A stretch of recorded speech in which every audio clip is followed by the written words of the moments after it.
Hello ma'am, ako'y kano yengre ko. Early Vedic civilization yengre. Hojik ako'y nang siyang ni later Vedic age ki matang da ko 1000 BC to 600 BC. So horji mogi timeline ji kan kan ne ba 1000 BC to 600 BC. Si khango si han han. And then aduga okay machu mo singya. Khangai ko timeline ji khangani. Aduga history di chinta pu do ba ma'am yawi ko ta singna sima adagi Orient akoina khangre moiji in kanoji moi agriculture practice to ba hore ko Gangetic plains ta settle to ba hore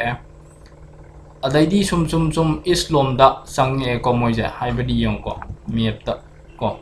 Gujarat ne sare solom da sum lai forest se clear ta ga ko moije kai na forest clear to yam thuri ja kai na moiji iron tools na sinai je ko iron tools nga ta ni sinai je so aduna thawi sharp oi aduna forest clearance to matamda mateng yam chawna pangi moina sinari bu khuchu khulai dina ko adagi aduna moigi keno se moigi matamdu da later Vedic period ki leramba lairik ama sattapatha brahmana na hai refers to the expansion of Aryans to the eastern Gangetic plains na ko khange ko moigi expansion to ba hore adai later Vedic literature ki matamdu da moi several tribal groups and kingdoms ko Kuru Panchala la kingdom ano tu Kuru Panchala ko ari Kuru Panchala luar matung da kingdoms like Kosala Kashi Videha khangjalo sigum ji ko yam kupna khangda da ju the famous ruler of Kashi was Ajatashatru ko Janaka was the king of Videha with its capital in Mithila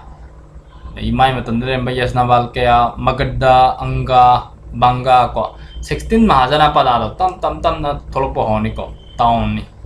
the later Vedic text ki matamda in Aryabhatta Madhyadesha Dakshina Patha ko taram ji khitang bri nuai ta bane adubu si myam je loinamak chimpa pu haibanatte magi just basic essence se khangwa haibani ko matamdu da kedaure ano ba kingdom tholokpa hore ko adigi si matamda rise of Jainism and Buddhism la ani ko adi mahajana pada tholokpa horni adi ke Jainism and Buddhism la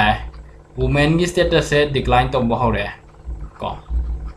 Brahman ki role je hengale si ne sigumba thim ji ne khangdu ji khoina caste system la ko notion of purity and pollution adigi Varan system la ko nangi Brahmin Kshatriya Vaishya Shudra ko sigumba la moi expansion hore moi gi towards the eastern Gangetic plains thim moi na khango ba khangbra and plus magi timeline je sine ba maru ori je main study sumaina sigumba analytical oi approach ne maru ori je direct kanam tan pira kadong na te dana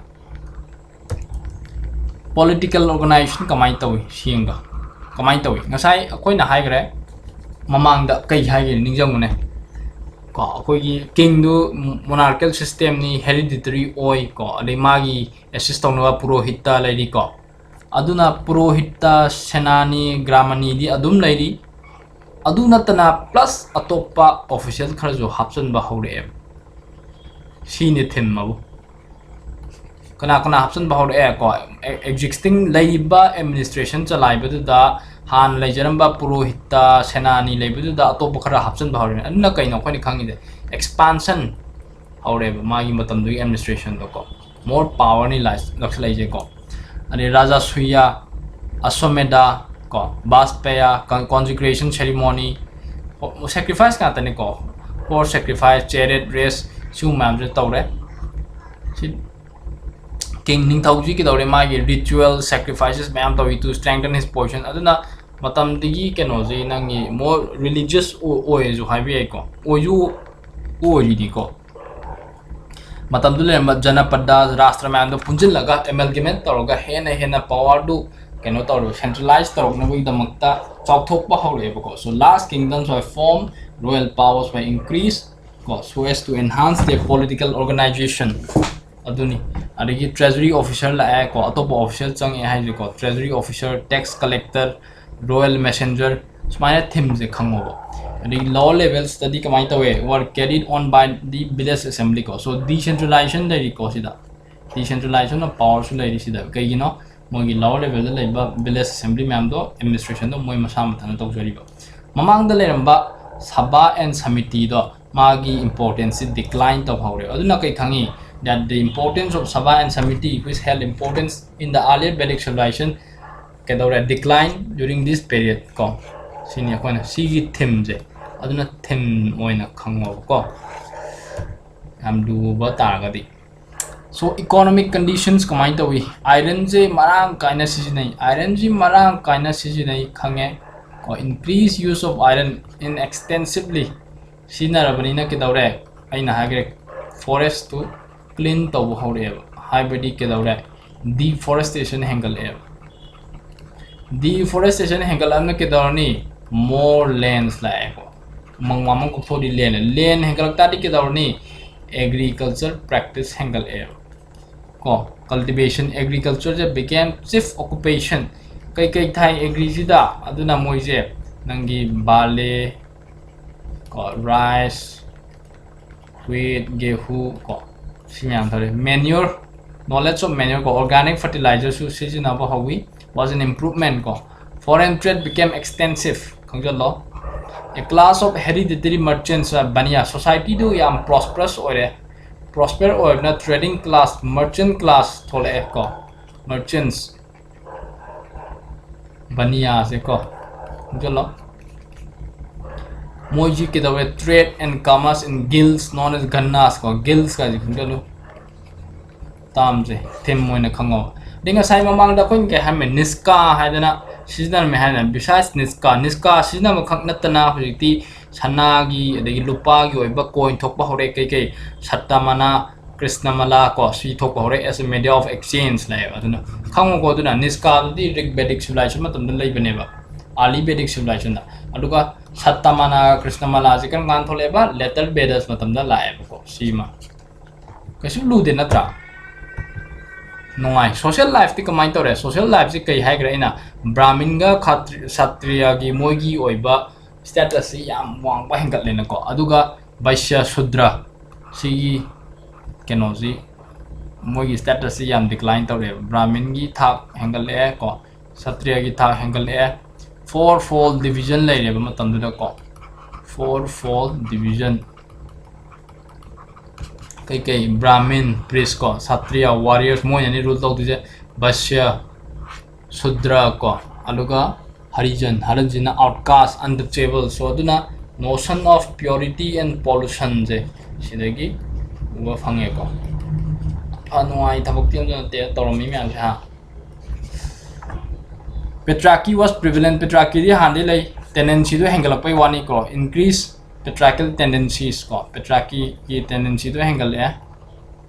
patriarchal tendency to hengal natra women ki status decline la women were considered subordinate to men and even surprisingly nupi masa na bhog ja jai ko ya koi je subordinate oi kai hujik su dum lai aduna ni one of the issues of women empowerment je ko women are rightfully to buje especially village and rural area da laiba nupi kai je kedare moi gi thak si handara lai ha moi masana acceptable position oina yaning bagi that lai ma khangbra and women lost their political rights moi political right child marriages common la khange ko aduna social life ta koi khangi je fourfold division lai re brahmin ga kshatriya gi importance hangale adagi notion of purity and pollution increased patriarchal tendency women status declined where they lost their political rights child marriages were common ko early marriage concept la ko the religion ni matang ni kidore hana early Vedic civilization taramba natural gods to they lost their importance aduna maru oina ahum la trinity god ki type to ko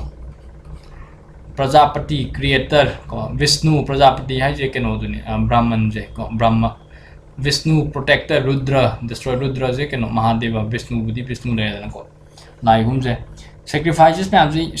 sacrificial importance yam chang hengale sina suni ko Jainism and Buddhism gi iho ma sagat pada mateng chaung pang I je ko matam du gi khunai da nangi outcast untouchable gi mayam do wang bani de ke dorge sigi daiba barrier se thukai na ba thingai na ba honarak pada tholak pa safu mane haina habi ai ko the importance of prayer decline and that of sacrifice increase. Aduna sacrificial gi role je hengala abani ki tawre Brahmin gi role je hengala pune sidai. Aduna ni Brahminical domination am lai je ko. Si hengala ni ki tawre angi Brahminical domination la po hore. Yai ko. Rise of Buddhism and Jainism aina haigre hujik to ko. Also, the authors of the Upanishads, which is the essence of Hindu philosophy, turned away from the useless rituals and insisted on true knowledge for peace and salvation. Han di yong ne nangi Upanishad nangi philosophical text to han di nangi Hindu philosophy ki the universe ki matang da natural element ki matang da hayam do the ritual sacrifice ki matang da hayam hui ki tawre logical reasoning ki matang da peace and salvation of mankind ki matang da lak. So this is one something that is appreciable ko. Consciousness to expand so increase expanding of our understanding ko consciousness harone si hengale khange ko sida sini akoina notes oina semba yari je ko sumana notes tagi note na macha thongna semdok do matamdugi Upavedas and associated Vedas ko Ayurveda ji medicine ga mari lenek si dum khangina ta Ayurveda ki Veda matamde ka Rig Veda da yawa atra ariba Gandharva Veda music ka Sama Veda Danur Veda maru ba ngatne ha archery danu ha je keno danu ha danus ka le dane danu je keno natro koi ten do Yajur Veda Artha Veda artha di meaning ba ga mari le nan ko the science of well ko Atharva Veda khangani ko smaina khangon aduga matamdugi schools of Indian philosophy si je canon do siawani art and culture ki topic chuni do anyway she does nine school Sankhya philosophy ki founder je Kapila Muni ko or Kapila khangjalo founder je kana matamni orthodox schools of philosophy kai gino sigumba philosophy myam tholai je wanglong myam tholai je har kanda matamdugi laiba meaning am thilapani life ki meaning se kai no haina thirakpum tamda makal makha kya gi oiba theory postulate tong na kum tam da magi oiba sek magi oiba school chamnara kan ada lairam liba muni singdra magi oiba wakhalon gi oiba stream ma sem no khonra ko mulagi mara thorok ki ba ngatani ko Sankhya school har kanda magi founder je Kapila Muni number 1 number 2 the yoga school Patanjali khangmosi Patanjali ki Baba Ramdev na tawri si ming lor ko Nyaya school Aksapada Gautama ko Gautam Buddha nante ko Vasasika Darshana Sigina Uluka Kannada Mimamsa Purva Mimamsa Gemini si phazal lo pailiti si Vedant Uttara Mimamsa Badarayana kamai phazga Sankhya je Kapila Muni enum khangasi